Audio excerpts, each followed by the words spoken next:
Are you thinking about building a home in Costa Rica and wondering what kinds of questions you should be asking about building permits? Today, we're back with Doug Stern, a contractor here in Costa Rica with over 30 years of experience to answer questions about building permits.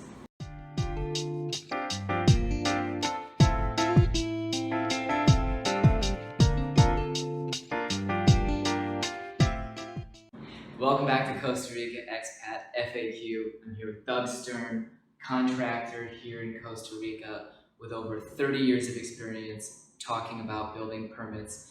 Poor Doug was literally running around doing things and I grabbed him to come in and give us information. Just a second. There you go, Doug. Just really hard. Yeah, let's get right down to the questions. Thank you very much for joining me today again, Doug.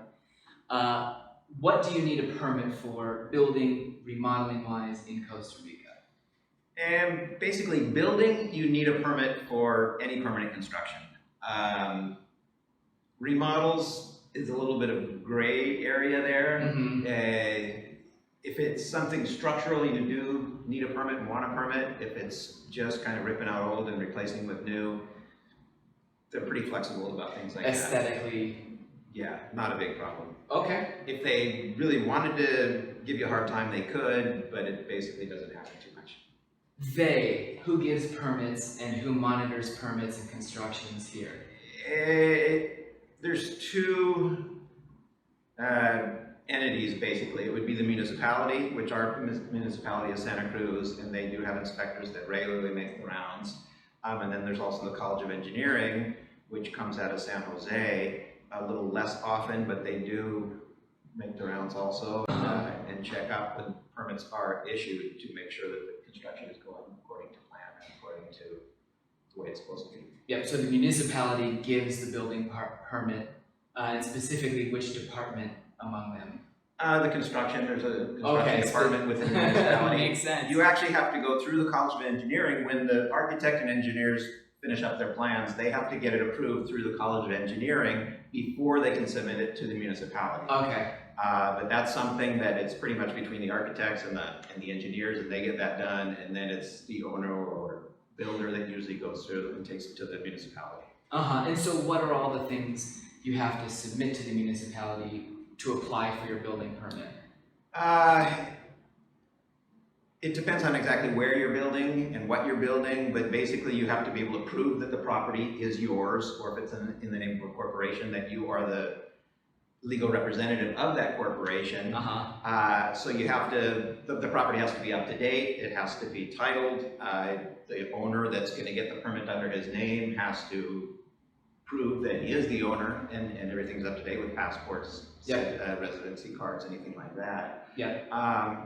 As well as the actual plans themselves, which are about 16 pages minimum, which includes mechanical, electrical, structural engineering, as well as all of the different renderings and elevations. So all that stuff goes into getting the permits. Yep.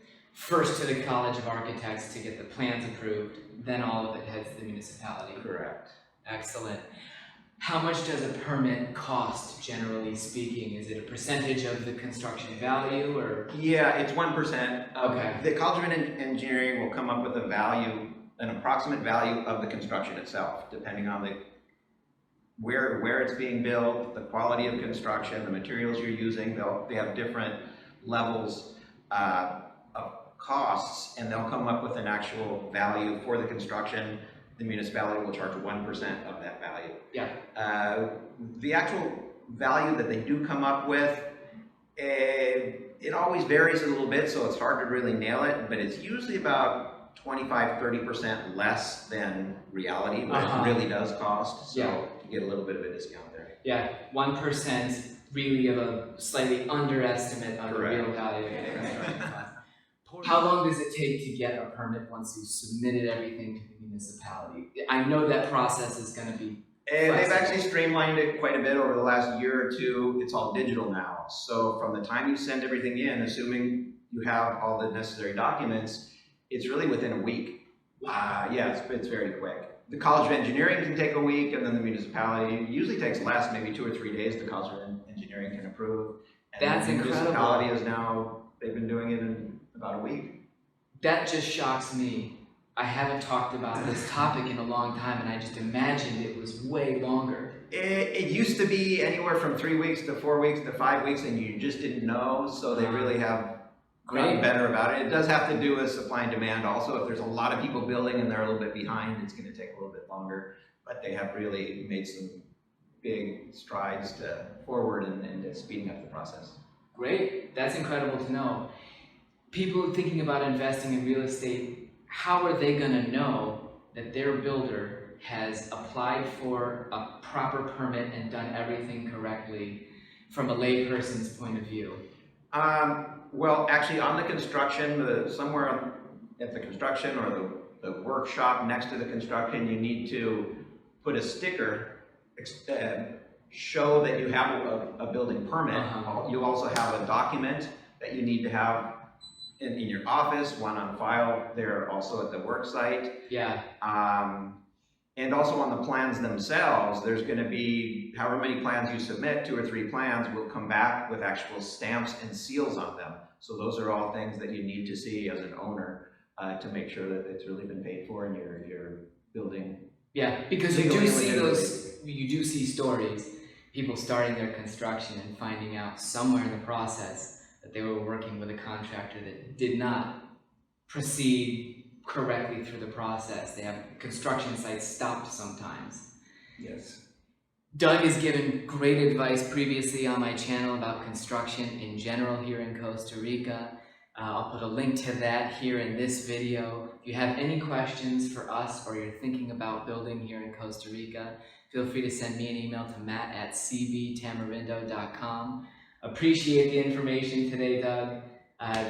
Quickly, we covered building permits, what you need them for, who gives them, how much they cost, and how long it takes to get them.